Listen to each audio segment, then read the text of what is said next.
A massa, ela também vai ter uma característica importante. Normalmente, a gente vai utilizar a massa em gramas. Por quê? Porque gramas é uma unidade menorzinha. A gente não vai gastar muito tempo lá no laboratório utilizando o quilograma, porque é muita coisa, né?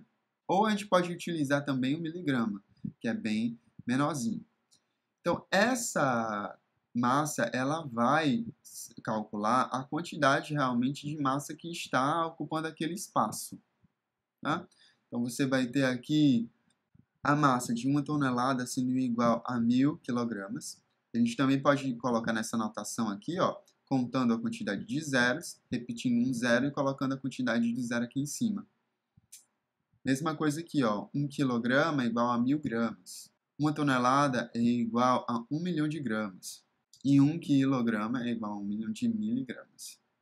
Tá? E aí, nesse pensamento, eu também posso falar que 1 grama vai ser igual a 1.000 miligramas. Outra coisa importante é essa noção de peso.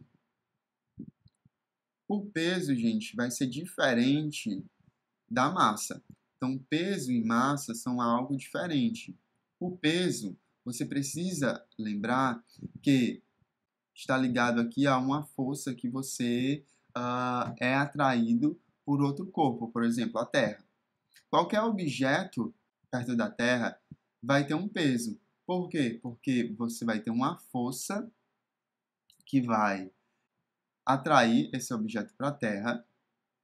Esse peso ele vai ser relacionado com a massa dele, daquele objeto, vezes multiplicado aqui pela aceleração da gravidade.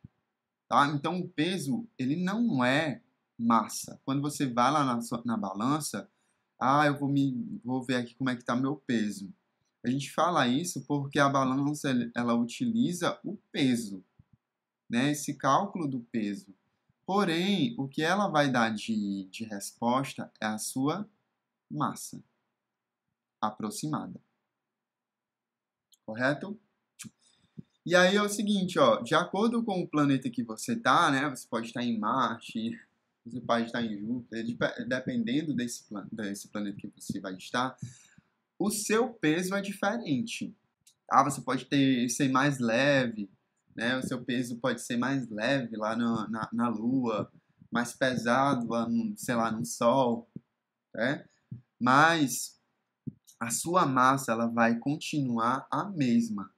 Isso porque quando a gente vai fazer o cálculo aqui do peso, a gente acaba alterando justamente essa força da gravidade, que dependendo do local onde você esteja, vai ser diferente. Até mesmo aqui no planeta Terra, se você for em alguns locais, o seu peso mesmo vai ser diferente.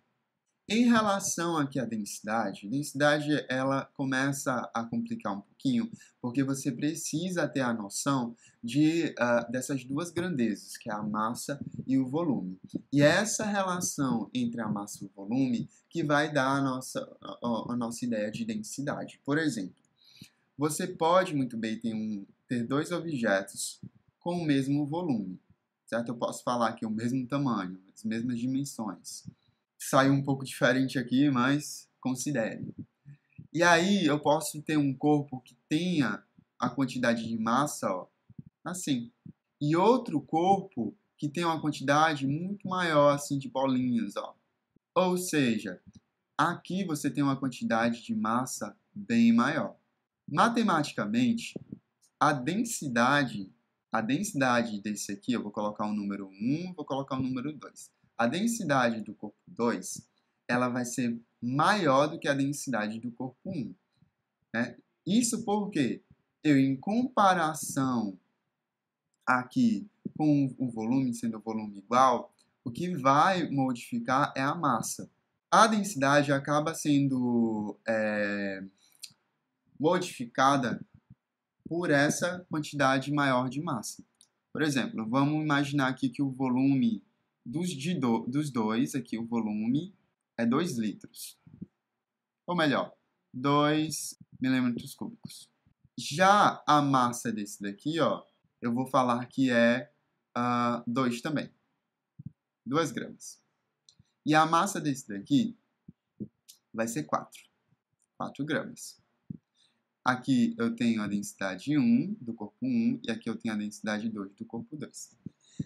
A minha fórmula de densidade é essa daqui, ó. A gente sempre pega a massa e divide pelo volume para dar essa ideia de densidade. A densidade do corpo 1 vai ser 2 gramas em cima de 2 gramas, de 2 metros cúbicos. Dividindo aqui, eu sei que dá 1, certo? 1 grama por metro cúbico. Já a densidade do corpo 2, eu vou ter o mesmo volume. O que vai modificar aqui é a massa. Então, eu tenho a massa, 4 gramas, sobre 2 metros cúbicos. Dividindo isso daqui, eu tenho 2 gramas por metros cúbicos. Dá para verificar que a densidade do corpo 2 ela é maior do que a densidade do corpo 1. A gente também pode fazer esse cálculo utilizando um volume diferente. Se eu aumento o volume aqui, a tendência da densidade é diminuir, né? Porque eu vou estar dividindo aquele resultado. Já se eu aumento a quantidade de massa e deixo o volume igual, a minha densidade, a tendência dela é aumentar. Tá? Essa densidade ela pode ser dada em quilograma por metro cúbico, pode ser gramas por centímetros cúbicos e pode ser gramas por mililitro. Cada material ele vai ter uma relação entre essa massa e o volume que ela ocupa. A água, por exemplo, aqui ó, em gramas por centímetros cúbicos, é 13,5, o óleo 1, o vidro 2,7, o isopor 11,3. E é essa densidade que vai fazer com que alguns materiais eles flutuem ou boiem ou flutuem, né, ou afundem em algum material mais denso ou menos denso. Normalmente, quando você tem um material mais denso do que o outro, por exemplo, você tem aqui a água. Se você colocar um material que é menos denso do que a água, ele acaba boiando. Já se você colocar um material que seja mais denso do que a água, aí ele vai afundar, certo? Então, você tem essa relação de afunda ou flutua, né? E você tem a relação também matemática da densidade. Falando um pouquinho aqui ainda sobre a densidade, ela tem um impacto muito grande na biologia. Isso porque, quando a gente vai dar uma olhada na densidade da água, ela tem uma coisa característica. Quando você está no estado sólido da água, esse estado sólido ele acaba sendo menos denso, tem uma densidade menor, do que a densidade do líquido. O líquido tem uma densidade maior. Qual é o efeito disso daqui, o impacto disso? É que quando você utiliza, né, um copo aí de água e você joga gelo, ele vai ficar boiando. Justamente porque esse gelo ele tem uma densidade menor. Isso é importante porque em países, né, que você tem um inverno muito rigoroso, as camadas do rio, de algum lago, elas acabam congelando, mas elas congelam apenas na superfície. Você não tem aqui o gelo indo, né, para baixo, aqui para o fundo do mar. Se você tivesse esse gelo, na verdade, indo para o fundo do rio, você acabaria com a vida desses animais e você ia acarretar aí um desequilíbrio ecológico muito grande. Tá? Outra característica importante aqui é que o líquido, claro que ele é mais denso do que o sólido da água, da forma da água. Porém, quando o líquido está a 4 graus Celsius, ele tem uma densidade maior do que qualquer líquido da água, claro, em qualquer outra temperatura. Ou seja, a água ela consegue ficar na sua densidade maior a 4 graus Celsius. E isso faz com que, quando você está a 4 graus, a água que está mais densa aqui em cima, ela vai para o fundo. Tá? E aí ela vai carregando tanto alimento quanto oxigênio para esses peixes. Ah, professor, quer dizer que a água a 5 graus Celsius é menos densa do que a água a 4 graus Celsius? Sim. E a água a 3 graus Celsius? Aí, quando ela vem aqui para 3 graus Celsius, a densidade dela começa a baixar de novo. É como se o pico da densidade da água, você pode pensar assim, ela ficou mais pesada, né? A 4 graus Celsius. E aí ela acaba afundando lá no seu próprio líquido, né?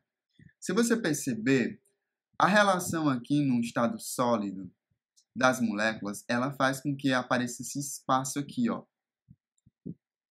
Esse aumento de volume faz com que a densidade baixe, né? Vocês viram aqui a relação que se eu aumentar o volume, a minha densidade vai baixar?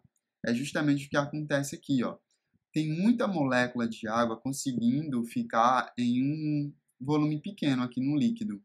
Já no sólido, você vê que tem uma quantidade de moléculas, porém elas ficam em um volume, né, um espaço maior, e acaba fazendo com que a densidade da água na forma sólida fique menor em comparação à do líquido. Então é essa a justificativa porque o gelo ele acaba boiando aí num copo de água, porque as moléculas do gelo, né, as moléculas da água na forma sólida, acabam tendo esse espaço a mais e a densidade do gelo acaba sendo menor.